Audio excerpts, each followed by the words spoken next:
It must seem a long time to you now, the 8 years since I Killed My Mother came out. It does. How do you look back on that time now and that film? It's a little hard for me to watch it, to see it, because I find it infinitely annoying. Oh no, how come? I don't know. Well, you see yourself, you see the flaws, you see the clumsiness, I get it, I get that some people love the film, and I don't want to take anything, I don't want to disrespect their interest for that movie. But of course, to me, the only purpose that I have is to get better. When you're passionate about something, you give your all, and I give everything to this. I give all my time, I give all my energy, and the thing is, you learn when you are surrounded by other artists. Like, I try to surround myself with people that I respect, cinematographer, production designer, actors, artists. These people teach you a lot of things, and you learn about yourself, and you suddenly see your mistakes, and you make a lot of mistakes. I make a lot of mistakes, and it's just my job, I think, to be better as an artist. So of course, when I watch I Killed My Mother, I see another person, I see another artist, I see someone. I know where I was and who I was then. I walked on that set, I had never directed a short, and I was like, well, we should probably just rip off Wong Kar-wai's score of In the Mood for Love. That's probably the right thing to do. And why just try to, pretend like it's just inspired us? Let's just literally rip it off. We're borrowing it, yeah. And it's just, what I listen to it now, I'm like, wow, you're a thief. You're like, I'm a fraud. When you look back on you then, do you feel sympathy for him? Yeah, no, I mean, there's some charisma, I guess, in those mistakes, and at least they're honest. I can tell you, I had no pretension whatsoever I believed in this movie, and I had the arrogance to tell people, we're gonna go to Cannes, we're gonna go to Cannes, but it was all honest. It was all, and I didn't know how to do things, and I had seen very few films, and still have to this day. So you did everything on How I Killed My Mother. You not only directed it, you wrote it, you starred in it, you did costumes, right? I mean, Is that the way you still work now? Do you still like to have your hand on everything? People think that I'm a control freak, and I am, but then I want to say, of course I am. I'm a director, and my job is to combine all of these departments and make decisions and choose what's best for our story and the way we're telling it. It's not because I don't believe in someone else, it's because I just hadn't met the right person to do the costumes, and also because it is a passion that I have. I love fashion a lot. It's interesting. Clearly, look at me, and and that's why I do it. But I'm not a cinematographer. I'm not a production designer, but my production designer and I work together, and I will choose the wallpaper and the cushions and the rug and the little trinkets that are in the light on the shelves and it's my job. Yeah. Of course, you surround yourself, like I said before, with artists who criticize you and who are able to have a conversation with you and tell you, that's a bad idea. That's bad.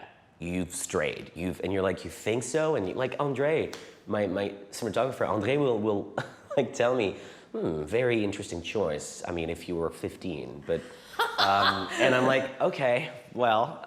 Critics have sometimes reviewed your films as if they're reviewing you. Do you feel that's fair? Do you feel that's true? Do you sort of? I feel it's true, but I don't feel it's fair. Yeah. Of course it's not fair. And can you elaborate on that? How so? Why not? There's a certain point where you feel that there's this, like that the media is straying from the actual task of reviewing a movie and analyzing a movie because they're whoring for likes. Some of them, not all of them. Twitter is a dangerous and toxic thing. It makes you want to be loved and heard, and then suddenly you have a lot of attention and people like it, and you are the first to hate or like, and this spirit of combining the fame you are craving to the passion you have for reviewing something is sometimes an odd mix.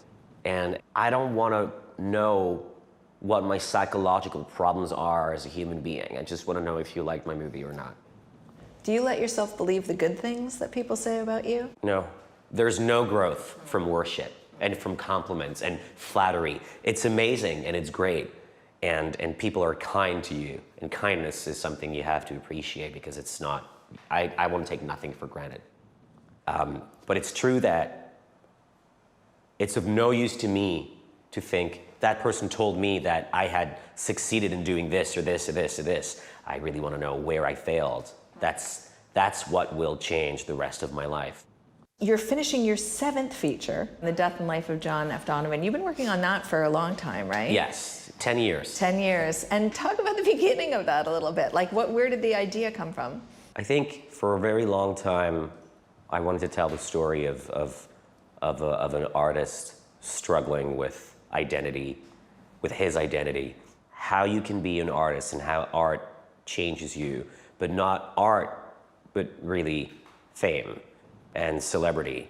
And I've had this idea for a very long time, way before most of the things that happened to me. So I felt the need to talk about this industry, to talk about how what the public expects from you and how it changes your life. I was brought up watching TV, like all the shows and the WB, and worshipped all those young actors and actresses of my teenage years.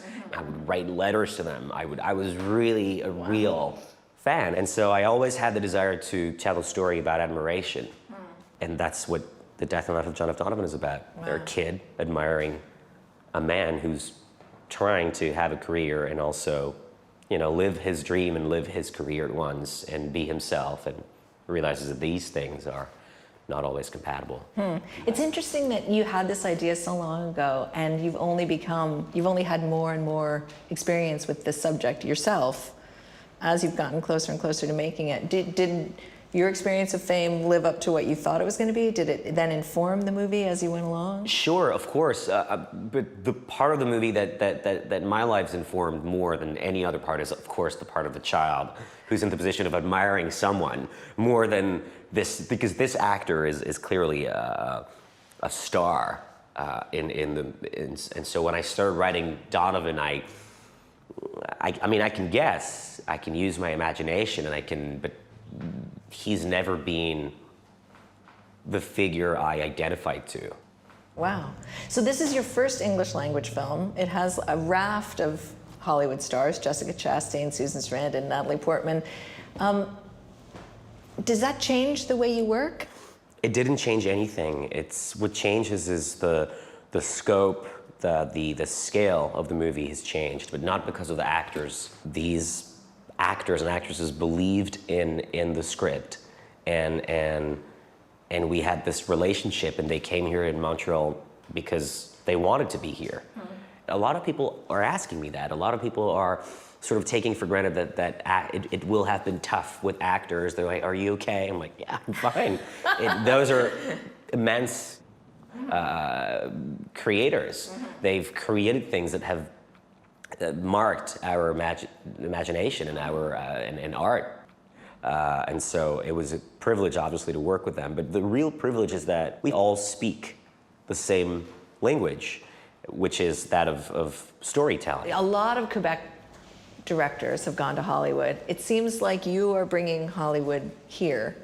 How is that working out, and what are you finding? I'm finding that to me, it's not the destination, it's the people you work with. All I want to do in life is work with artists that I admire. It's all that matters to me. What I mean is I love big movies and blockbusters, and I would love to direct a Star Wars, or I would love to I would love this. I would love this. I love that kind of storytelling. Do I need it? No. Yeah. I'm happy here. I bought a house here. I have my friends, my family. I'm gonna buy a dog. For me, it's not a sign of success to be working in Hollywood. The success is freedom.